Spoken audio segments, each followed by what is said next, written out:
అందరికీ నమస్కారం. నేను మీ సురేష్.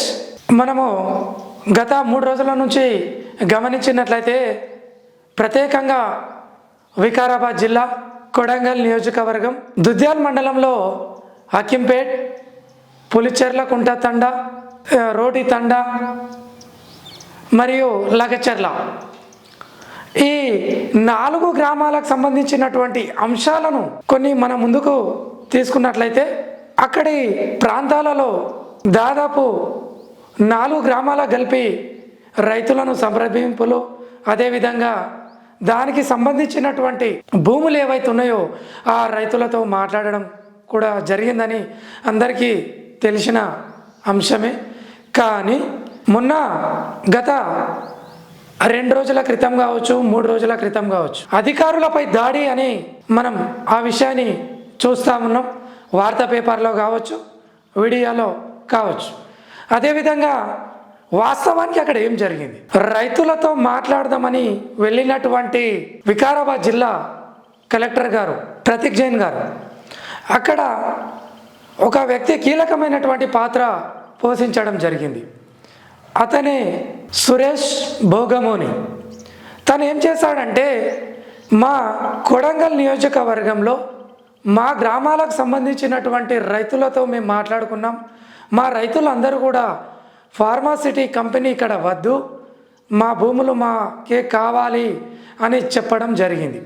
దీనిపైన వాళ్ళు దశల వారీగా మీటింగ్లు పెట్టుకోవడం జరిగింది గత 2 నెలల నుంచి. అది మెల్లమెల్లగా ముందుకు రావడం జరిగింది. ఈ విధంగా జరుగుతున్న తరుణంలో అధికారులు కూడా రైతులతో మాట్లాడడం జరిగింది. ఎందుకంటే మీ భూములలోనే ఫార్మాసిటీ పడుతుంది కాబట్టి మీరందరూ సహకరించగలరని కూడా వాళ్ళు కూడా తమదైన శైలిలో రైతులతో మాట్లాడడం కూడా జరిగింది. రైతులు కూడా ఒక్కొక్క రోజు ఒక విధంగా ధర్నాలు కూడా చేయడం జరిగింది. ఒకరోజు ప్రత్యేకంగా పోలేపల్లి దగ్గర దాదాపు 4 గ్రామాలకు సంబంధించినటువంటి రైతులు కూడా మీటింగ్ పెట్టుకోవడం కూడా జరిగింది. అన్నిటికీ మించి చివర్లో వచ్చిన విషయం ఏంటంటే, ఎప్పుడైతే కలెక్టర్ గారు, వికారాబాద్ జిల్లాకు చెందినటువంటి కలెక్టర్ గారు ప్రతీక్ జైన్ గారు లగచెర్లకు వెళ్ళడం జరిగింది. అక్కడ ఒక సన్నివేశం ఏం జరిగిందంటే, లగచెర్లలో జరగాల్సిన మీటింగ్ ఒక అధికారి వస్తున్నారంటే అప్పుడు ఏం చేయాలి, మనం సాధారణంగా ఒక గ్రామ కంఠంలో మీటింగ్ జరుపుకోవాలి. వాస్తవానికి కూడా మనం తెలుసుకున్న అంశం ఏంటంటే, లగచెర్లకు వెళ్ళడం వల్ల అక్కడ ఒక వ్యక్తి మనకు చెప్పడం జరిగింది, ఒక మీటింగ్ జరిగితే గ్రామ కంఠంలో జరగాలి. ఎందుకంటే అక్కడ ఉన్న ఒక హనుమాన్ దేవాలయం దగ్గర ఎక్కువ మీటింగ్లు జరుగుతాయంట వాస్తవానికి. కానీ ఆ గ్రామానికి 1/2 కిలోమీటర్లో మీటింగ్ ఏర్పాటు చేయడం జరిగిందంట. వాస్తవానికి అక్కడ సామరస్యంగానే మీటింగ్ జరిగింది, కానీ కొన్ని అనర్థాలు కూడా జరగడం జరిగింది. అనుకోకుండా కొంతమంది వ్యక్తులు ఏమన్నారు, పోతుండగానే అక్కడ కనీసం కార్లు ఎంట్రీ ఇస్తుండగానే ఏమవుతుంది, కొందరు ఆవేశంతో ఆలోచన చేయకుండా ఆవేశంతో అధికారులపై దాడి మనం చూస్తూ ఉన్నాం. వాస్తవానికి కూడా కార్ల పైన ఒక వ్యక్తులు కానీ ఒక యువకులు కానీ ఏ విధంగా చేసారంటే రాళ్ళు తీసుకొని పూర్తి అద్దాలనే పగలగొట్టడం జరిగింది. అది ఎంతవరకు సమంజసం? మీరు అధికారిని ఏమని పిలిచారు, మనం మాట్లాడుకుందామని పిలిచారు, మా సమస్య మీకు చెప్తామని పిలిచారు. మరి అక్కడికి వెళ్ళిన తర్వాత ఏమైంది, పరిస్థితి వ్యతిరేకంగా మారిపోయింది, అంటే ఉధృతమైపోయింది. ఆవేశంతో ఊగిపోయారు జనాలు. మరి మీరు కావాలని చేశారా, ముందే కుట్ర చేశారా, అది మీకే తెలియాలి. కాకపోతే ఒక అధికారులపై మీరు ఆ విధంగా దాడి చేయడం తప్పు. అది ఎంత ఇబ్బంది ఉండదు, మీకు సమస్య ఎంతనూ ఉండని మీరు సామరస్యంగా, మీకంటూ ఒక చట్టం ఉంది, మీకంటూ కొన్ని హక్కులు ఉన్నాయి, వాటిని తీసుకుని ముందుకోవాల్సిన అవసరం ఉంది. కాబట్టి ఇది మీరు చేయడం అనేది తప్పు, అది చట్టానికి విరుద్ధం. కాబట్టి ఈరోజు ఇది జరిగింది, రేపు ఇంకోటి జరగవచ్చు. అందులో ఉన్నటువంటి వ్యక్తులు ఎవరో తెలుసా, ఒక జిల్లాను అధికారి అంటే ఒక జిల్లాలో ఏం చెప్పినా జరిగేటటువంటి వ్యక్తి ఆయన ఒక కలెక్టర్. అదేవిధంగా వికారాబాద్ జిల్లాకు సంబంధించినటువంటి ఒక మెయిన్ అధికారి ఉన్నాడు అందులో. అదేవిధంగా కోడంగల్కు సంబంధించినటువంటి ప్రత్యేక అధికారి ఉన్నాడు. వాళ్ళని అంత దారుణంగా కొట్టాల్సిన అవసరం లేదు. అర్థమైందా? కాబట్టి మీరు చేయడం తప్పు. ఈరోజు మీ తప్పుకు మీరే శిక్ష అనుభవిస్తున్నారు. ఎందుకో తెలుసా? 56 మందిని, దాదాపు 56 మందిని కస్టడీలోకి తీసుకున్నారు. అర్థమైందా? అందులో ముఖ్యంగా 15 మందిని రిమాండ్కు పంపించారు. అర్థమైందా? అది మీ గోతిలో మీరే పడ్డట్లు అర్థమైపోయింది కదా. ఇంకొక విషయం ఏంటంటే, మేము గ్రౌండ్ రిపోర్ట్ తీసుకుంటే అక్కడికి వెళితే లగచర్లకు సంబంధించిన రైతులు ఉన్నారు, కానీ అందులో దాడి చేసిన వ్యక్తులు రోటి బండ తండా రైతులు, అదేవిధంగా మన పులిచెర్లకుంట తండా రైతులు ఉన్నారని కూడా లగచర్ల వాసులు తెలపడం జరిగింది. కాబట్టి ఒకరి వల్ల ఇంకా కొంతమంది నష్టపోవడం జరిగిందని కూడా అక్కడ వ్యక్తులు చెప్పడం జరిగింది. కాబట్టి మీరు జాగ్రత్త. మీ సమస్య ఏమైనా ఉంటే కూడా మనం సామరస్యంగా చట్టం ప్రకారమే వెళ్ళండి.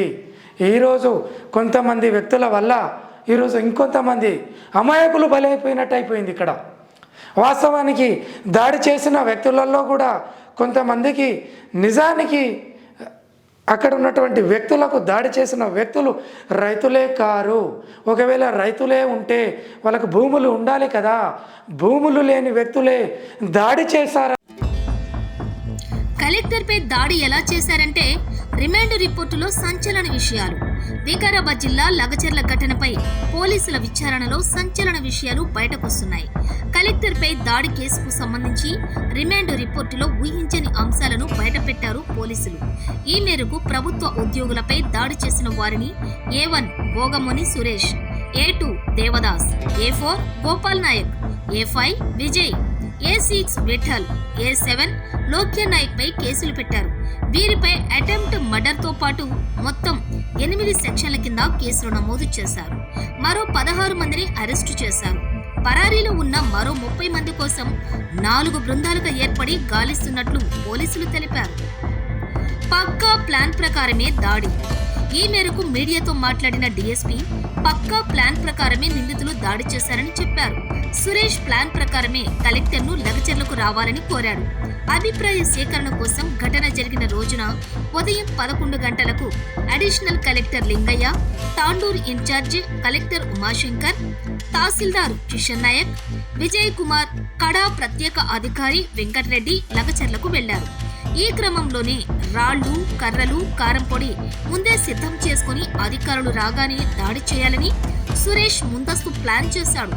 ప్రభుత్వ అధికారులకు, పోలీసులకు గాయాలయ్యాయి. ప్రభుత్వ వాహనాలు ధ్వంసం చేశారు. అరెస్ట్ అయిన నిందితులకు 14 రోజుల పాటు రిమాండ్ విధించామని వెల్లడించారు. నాన్ బెయిలబుల్ కేసులు. ఇక పోలీసుల రిమాండ్ రిపోర్టు ప్రకారం బొమ్రాస్పేట్ పోలీస్ స్టేషన్లో నిందితులపై ఎఫ్ఐఆర్ నమోదు చేశారు. క్రైమ్ నెంబర్ 153/2024 ప్రకారం case section 61 class 2, section 191 class 4, section 132, section 109, section 121 class 1, section 126 class 2, section 324, section 190 BNS, section 30 of PDPP act, section 128 of BNSS కింద కేసులు ఫైల్ అయ్యాయి. హత్యాయత్నం, అసాల్టింగ్, ఉద్యోగుల విధులకు ఆటంకం కలిగించడంపై నాన్ బెయిలబుల్ కేసులు కూడా నమోదు చేసినట్లుగా వికారాబాద్ డీఎస్పీ శ్రీనివాసరెడ్డి తెలిపారు. మొత్తం 46 మందిని నిందితులుగా చేర్చామని ఎఫ్ఐఆర్ లో భోగముని సురేష్ ప్రధాన నిందితుడు A1 గా పేర్కొన్నారు. అందరికీ నమస్కారం. ఈరోజు వికారాబాద్ జిల్లా దుద్యాల్ మండలం లగచర్ల గ్రామంలో ఉన్నాం. వాస్తవానికి 2 రోజుల క్రితం అధికారులపై దాడి జరిగిందని చెప్పేసి వార్తలు చూస్తూ ఉన్నాం.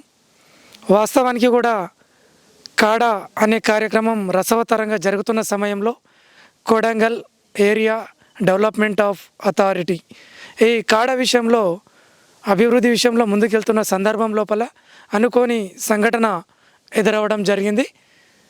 అందులో 2 రోజుల క్రితం జరిగినటువంటి ఫార్మాసిటీ కంపెనీ ఏర్పడే విషయం లోపల రైతులు అధికారులను ఎదిరించడం అనే విషయాన్ని బయటికి తీసుకురావడం జరిగింది. అక్కడ ఉన్నటువంటి ముఖ్యమైన అంశం ఏంటంటే, ఎవరైతే రైతులు లాస్ అవుతున్నారో, నష్టపోతున్నారో వాళ్ళు ఒక మీటింగ్ ఏర్పాటు చేసుకొని వికారాబాద్ జిల్లా అధికారి అయినటువంటి కలెక్టర్ గారిని, ప్రతీక్ జైన్ గారిని పిలవడం జరిగింది. అక్కడ సమావేశంలో అంతా సామరస్యంగానే జరిగింది. అనుకోకుండా కొద్దిగా ఇబ్బంది జరిగిందని చెప్పేసి కలెక్టర్ గారే ప్రత్యక్షంగా తన మాటల ద్వారా తెలపడం జరిగింది. ఆ విషయాన్ని పూర్తి స్థాయిలో మనం తెలుసుకోవడానికి లగచర్ల గ్రామం కావచ్చు, దానికి అనుబంధమైనటువంటి ఆ ఫార్మా సంబంధించినటువంటి రైతులు కావచ్చు, ఆ ఊర్లోకి సంబంధించినటువంటి సమాచారం సేకరించడానికి మనం రావడం జరిగింది.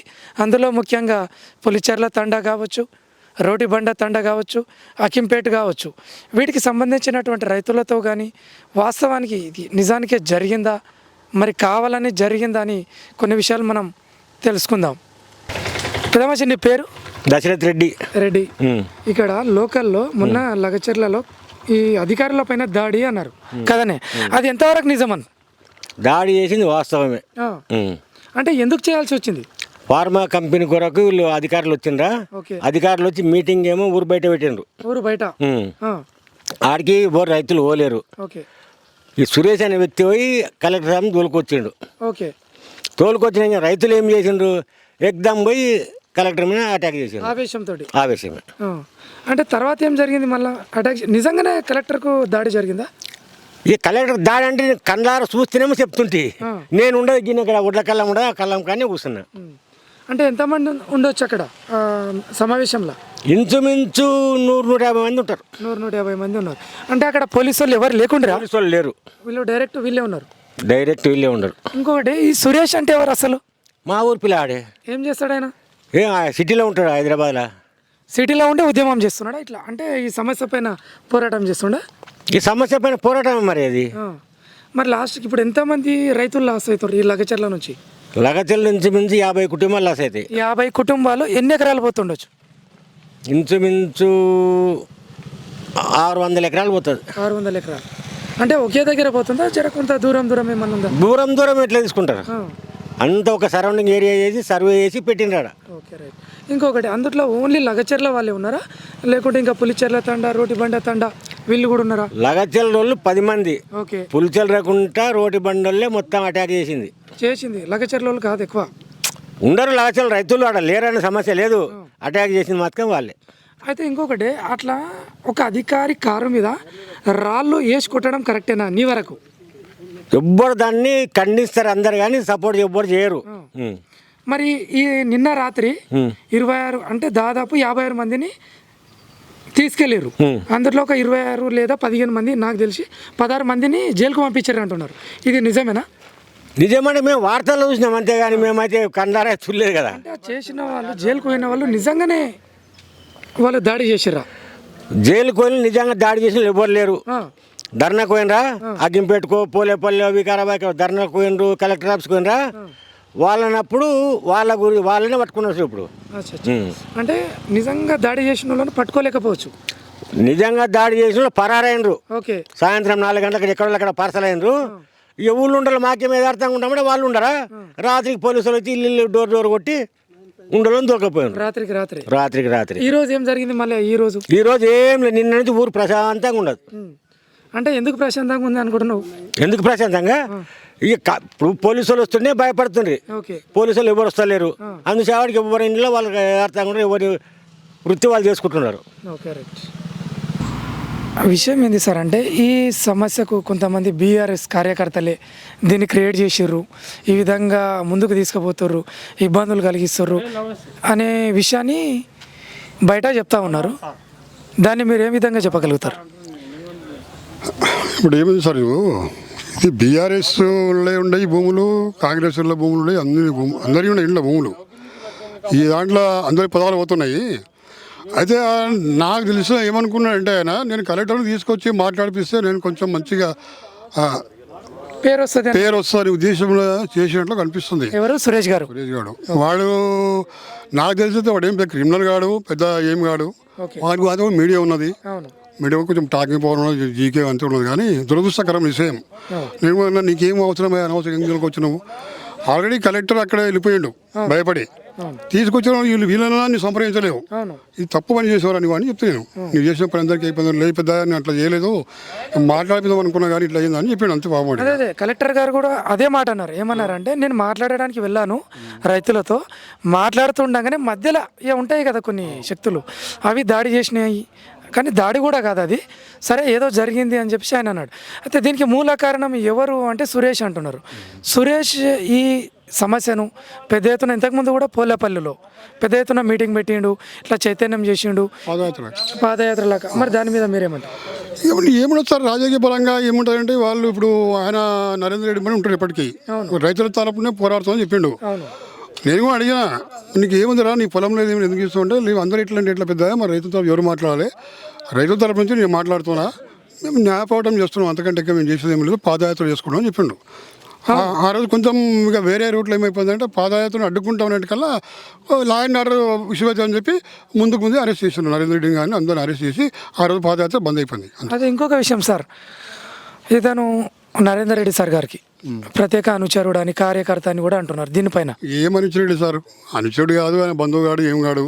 ఏదో అతను ఎలక్షన్ వచ్చినప్పుడు మొదటి నుంచి వీడు టీఆర్ఎస్ కార్యకర్త, టీఆర్ఎస్ పార్టీ వచ్చినప్పుడు వాడు పోయి ప్లస్ అయిపోయాడు. అట్లే ఉన్నాడు, కంటిన్యూ కానీ ఉంటుంది, దగ్గర ఉన్నాడు కాబట్టి ఏ వస్తుంది సురేష్ దా అంటే పోతాడు. ఫోన్ల ద్వారా రోజు కాంటాక్ట్ జరుగుతుండదు. ఫోన్లో ఏం మాట్లాడారు మాకు తెలియదు సార్. వాళ్ళకి ఫోన్ అంటే రేపు అంతటితో కూడా ఫోన్లో మాట్లాడుకుంటాం కదా. సురేష్ ఇక్కడ లగచర్లలో ఉంటాడా లేకుంటే అక్కడ? సరే హైదరాబాద్ ఉంటాడు. ఏం చేస్తాడు అక్కడ? ఇక హైదరాబాద్లో సరే ఆయన ఫిలిం దాంట్లో పనిచేస్తాడు, చిన్న అన్ని సీరియల్స్ల వల్ల దాంట్లో పనిచేస్తుంటాడు. కొండాపూర్లో ఉంటాడు ఉండకము. ఓకే. ఇక వాళ్ళు దాంట్లోనే పనిచేస్తారు. మాతో 2-3 షూటింగ్లు చేసే మా ఊళ్ళు వచ్చి, 2-3 షూటింగ్లు చేసి పై ఊళ్ళు వచ్చి, సినిమా షూటింగ్లు ఈ మా ఇంట్లోకి అంతా మొత్తం పొలాలకు వెళ్ళి ఉంటాయి కదా, అన్ని చిన్న సీరియల్స్ అట్లా చేస్తాడు. అది దురదృష్టకరమైన సంఘటన సార్ ఇది. ఎందుకంటే వాడు అనుకోకుండా సంఘటన జరిగింది. ఇది వీళ్ళంతా తాగి ఉన్నారు మొత్తం, మూర్ఖులంతా. వాడు ఇట్లయితే అనుకున్నాను నేను అనుకుంటున్నాను, మంచిగా కోరుకున్నాడు కానీ చెడు పాపం అది మొత్తం అందరికీ ఇది అయిపోయింది ఇక.